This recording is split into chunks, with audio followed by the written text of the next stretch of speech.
तो दोस्तों, आज का मंडे नाइट रॉ का एपिसोड अब खत्म हो चुका है। इस शो में हमें इंटर कॉन्टिनेंटल चैंपियनशिप के लिए स्टोरी लाइन प्रोग्रेस देखने के बाद ये काफ़ी ज़्यादा इंटरेस्टिंग हो गया है। तो दोस्तों, मेरा नाम है शुभम और आप देख रहे हैं खबर WWE की। तो चलिए लेते हैं खबर।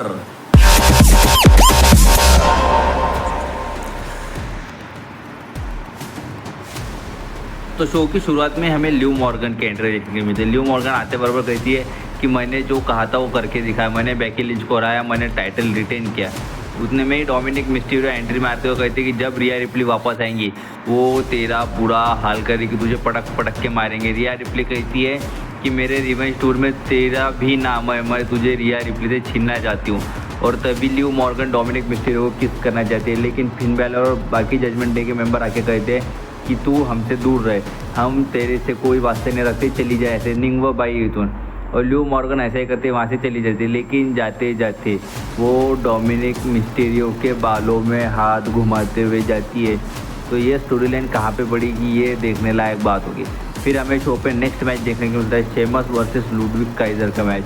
और मैच शुरू होने से पहले ही लुडविग काइजर शेमस के ऊपर अटैक कर देते और उनकी इंजर्ड नी को और इंजर्ड कर देते। इसी वजह से हमें ये देखने को मिलता है कि लुडविग काइजर शेमस के ऊपर अपर हैंड ले पाते, लेकिन शेमस भी कोशिश करते फाइट बैक करने की, लेकिन उनकी इंजर्ड नी की वजह से शेमस ऐसा कुछ कर नहीं पाते और लुडविग काइजर उन्हें डोमिनेट करते रहते।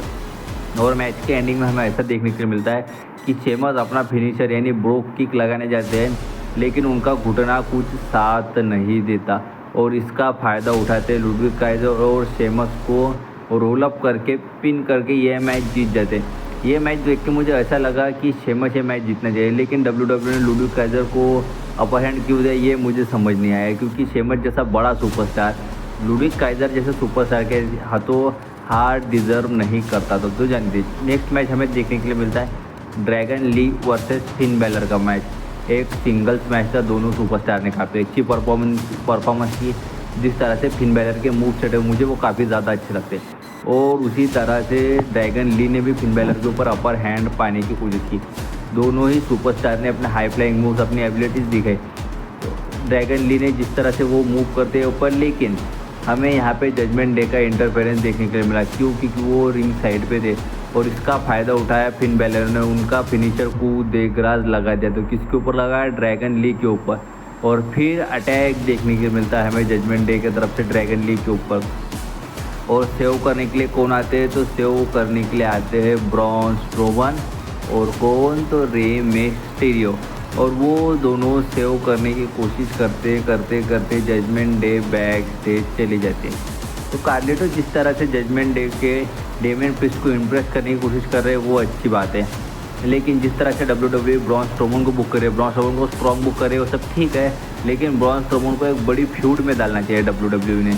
तो जान लीजिए फिर हमें नेक्स्ट देखने को मिलता है शो का सबसे ज़्यादा इंटरेस्टिंग सेगमेंट यानी इंटर कॉन्टिनेंटल चैंपियनशिप के लिए। सैमी ज़ेन रिंग में आते हैं, वो अल्फा एकेडमी के मेंबर्स को कहते हैं कि रिंग में आओ, और वो आते भी नहीं, पहले चैट गेबल को कहते हैं, लेकिन चैट गेबल नहीं आते, अल्फा एकेडमी के मेंबर आते हैं और वो कहते हैं मैक्सिम डुप्रिक उनको चैट गेबल का संदेशा सुनाते हैं कि चैट गेबल तेरे से एक रीमैच चाहता। तो सैमी ज़ेन कहते हैं ठीक है, लेकिन सैमी ज़ेन उससे पहले कहते हैं कि तुम उसकी चैट गेबल की इतनी बातें क्यों सुन रहे हो, चैट गेबल कैसा बंदा है तुम्हें पता नहीं क्या। और फिर चैट गेबल आके सैमी ज़ेन के ऊपर अटैक करते हैं और ओटिस से कहते हैं कि चल मार इसको, तो ओटिस वो कर नहीं पाते। तो वो चैट गेबल ओटिस के ऊपर थप्पड़ लगाते हैं, मैक्सिम डुप्रिक को कहते हैं कि घुटने पे बैठ के माफ़ी मांग, क्योंकि वो बचाती है अकीरा टोजारो को चैट गेबल से। और फिर हमें देखने को मिलता है सैमी ज़ेन और चैट गेबल का ब्रॉल, और फिर चैट गेबल सैमी ज़ेन को ओटिस के ऊपर धक्का दे देते हैं और फिर उनका धक्का लग जाता है मैक्सिम डुप्रिक और इसको तो अकीरा टोजारो को, दोनों रिंग साइड से गिर जाते। इससे बहुत ज़्यादा गुस्सा आता है ओटिस को, ओटिस पर उठाते हैं सैमी ज़ेन को पटक देते हैं और वहाँ से चले जाते हैं मैक्सिम डुप्रिक और इसको ले गए किसको, तो अकीरा टोजारो को। रिंग में चैट गेबल सेलिब्रेट करते हुए हमें दिखाई देते हैं।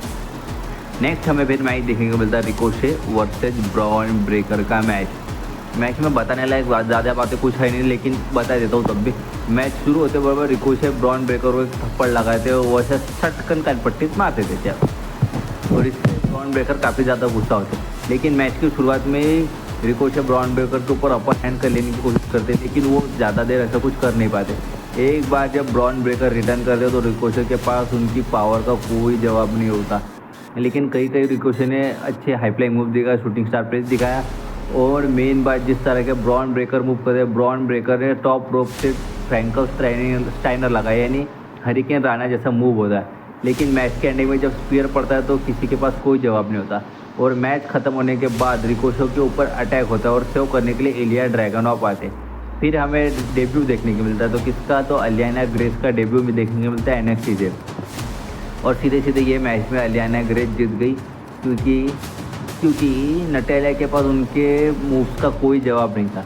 और सीधी बात बताऊँ तो उनका जो फिनिशिंग मूव था 401 या 401 के, वो लगा के अलियाना ग्रेस काफ़ी आसानी से ये मैच में जीत गई। WWE ने मैच थोड़ा लंबा खींचा, लेकिन उसका कुछ फ़ायदा हुआ नहीं नटालिया के, क्योंकि नटालिया तो ये मैच में हारी गई। नटालिया ने शार्प शूटर लगाने की कोशिश की, लेकिन उसके ऊपर भी काउंटर हो गया है। मुझे ये मैच देख इतना कुछ खास अच्छा नहीं लगा। जिस तरह से नटालिया की बुकिंग हो रही है, नटालिया को थोड़ा स्ट्रॉन्ग बुक किया जाए, मुझे ऐसा ही करना है। तो नेक्स्ट पेज हमें देखने के लिए मिलता है कार्लिटो वर्सेस ब्रॉन स्ट्रोमन का मैच। कार्लिटो ने मैच की शुरुआत में ब्रॉन स्ट्रोमन के ऊपर अपर हैंड लेने की कोशिश की, लेकिन ब्रॉन स्ट्रोमन जैसे पावरफुल सुपरस्टार के आगे कार्लिटो की क्या एक नहीं चली। ब्रॉन स्ट्रोमन ने क्या उठा के पटका कार्लिटो को, ये साइड से वो साइड फेंक रहे, रिंग के बाहर फेंक रहे, उनकी पावरफुल मूव, बाप रे बाप। और फिर उनका जो रिवर्स चोक स्लैम रहता है, जो फेस्टिवल चोक स्लैम लगाते वो करके वो पिन कर देते। फिर उसके बाद जजमेंट डे के मेंबर्स आके ब्रॉन स्ट्रोमन के ऊपर अटैक करते, लेकिन ब्रॉन स्ट्रोमन फाइट बैक करते।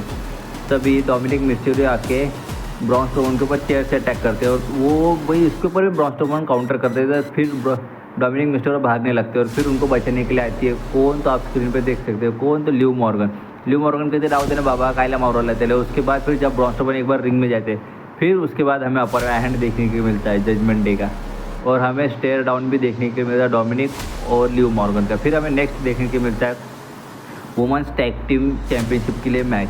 ये मैच से पहले हमें एक छोटा सा प्रोमो सेगमेंट देखने को मिला दोनों ही चैंपियन की तरफ से। वो कहती है कि हाँ हमारी चैंपियन रॉ स्मैकडाउन सब जगह डिफेंड करेंगे। और फिर जेड कारगिल उनके अपोनेंट को बुलाती है और उनके अपोनेंट आते हैं, तो कौन, तो शेना बेजलर और जोई स्टार। तो ये मैच में ज़्यादा कुछ खास था नहीं। मैच की सीधे एंडिंग की तरफ बढ़ते हैं, तो मैच के एंडिंग में एल्बा फायर और उनकी पार्टनर आके मैच में इंटरफेयर कर देते हैं और फिर चारों हिल सुपरस्टार ने वुमेन्स टैग टीम चैंपियन के ऊपर अटैक किया। यानी किसके ऊपर, तो किसके ऊपर जल्दी बताओ, मैसेज करो, कमेंट करो, ठीक है मैं ही बता देता हूँ। शेना बेजलर ने अटैक किया किसके ऊपर, बियांका बेलेयर और जेड कारगिल के ऊपर। और फिर एल्बा फायर और उनके पार्टनर ने अटैक किया किसके ऊपर, तो जेड कारगिल के ऊपर। यानी ऐसे चारों सुपरस्टार ने मिलकर दोनों सुपरस्टार को पटक के मारा। और फिर अब हमें क्लैश ऑफ द क्लैसल में मैच देखने के मिलने वाला है, तो एल्बा फायर और उनके पार्टनर के बीच। फिर हमें देखने को मिलता है मेन इवेंट जे उसो का सेगमेंट। जे उसो कहते हैं कि पिछले साल मैं ब्लड लाइन सिविल वॉर में था, फिर मैं ब्लड लाइन से अलग हुआ क्योंकि मुझे ऊंचाई पे जाना था, और जब तक मैं ब्लड लाइन के साथ रहता मैं ऊंचाई पे नहीं जा पाता। और अब मैं मेन इवेंट जे उसो और अब मैं main event money in the bank भी बनूंगा। फिर हमें नेक्स्ट मैच देखने को मिलता है the New Day versus the Final Testament, यानी Akam and Rezar the Author of Pain versus New Day का मैच। इस मैच में शुरुआत में थोड़ा सा जेवियर वुड ने कोशिश की, लेकिन वो कुछ ज़्यादा कुछ कर नहीं पाए। जेवियर वुड्स को जिस तरह से पटक के मारा एकम और रेजा ने, वो काफ़ी ज़्यादा मुझे बुरा लगा जेवियर वुड्स के लिए। और मैच के एंडिंग में उन्होंने जेवियर वुड्स के ऊपर ही अपना फिनिशर लगाया और मैच को पिन करके जीत गए। कोफी किंगस्टन को ये मैच में मौका ही नहीं मिला रिंग में आने का, और सीधे ये मैच में जीत गए। फिर हमें नेक्स्ट देखने के लिए मिलता है वर्ल्ड हेवीवेट चैंपियन यानी डेमियन प्रीस्ट वर्सेस रे मिस्टेरियो का मैच। ये एक नॉन टाइटल मैच था। रे मिस्टेरियो ने काफ़ी ज़्यादा हाई फ्लाइंग मूव्स लगाए। जिस तरह से हिंदी कमेंटेटर साला मुझे तो बहुत बकवास लगते हैं। हिंदी कमेंटेटर जिस तरह से वो हिंदी को हिंदी में ट्रांसलेट करते हैं, उनकी कमेंट्री जिस तरह से प्रोमो कट होते हैं वो भी हिंदी में ट्रांसलेट करते हैं, वो मुझे काफ़ी ज़्यादा बकवास लगती है। आपको कैसा लगता है मुझे बताइए, क्योंकि मैं वो उनको बिल्कुल सुनना नहीं चाहता। वो कमेंटेटर ठीक है, लेकिन जब वो प्रोमोज को ट्रांसलेट करते हैं वो मुझे बकवास लगता है। तो ठीक है, मैच में बढ़ते हैं। मैच में कार्लिटो ड्रैगन ली के ऊपर आते हैं रे मिस्टेरियो के ऊपर अटैक करें, लेकिन सेव करने कौन आता है, तो ड्रैगन ली सेव करने आते हैं। फिर अटैक करने आते हैं जजमेंट डे के बाकी मेंबर, और फिर रिंग में काम ख़त्म कर देते हैं डेमियन प्रीस्ट रे मिस्टेरियो को। और मैच ख़त्म होने के बाद ड्रू मैकिंटायर का अटैक होता है। ड्रू मैकिंटायर डेमियन प्रीस्ट के ऊपर फ्यूचर शॉट DDT लगाते हैं। फिर बाकी न्यू डे जजमेंट डे के मेंबर के ऊपर अटैक करते और फिर जब एक बार ड्रू मैकइंटायर रिंग साइड पे जाके टेबल निकालते हैं, उनको साफ करते हैं डेमन प्रीस्ट को पटकने के लिए, तो डेमन प्रीस्ट उनको उठा के South of Heaven choke slam लगाते और स्टैंड टॉल करते हैं ड्रू मैकइंटायर के ऊपर। तो ये था मंडे नाइट का रॉ का एपिसोड।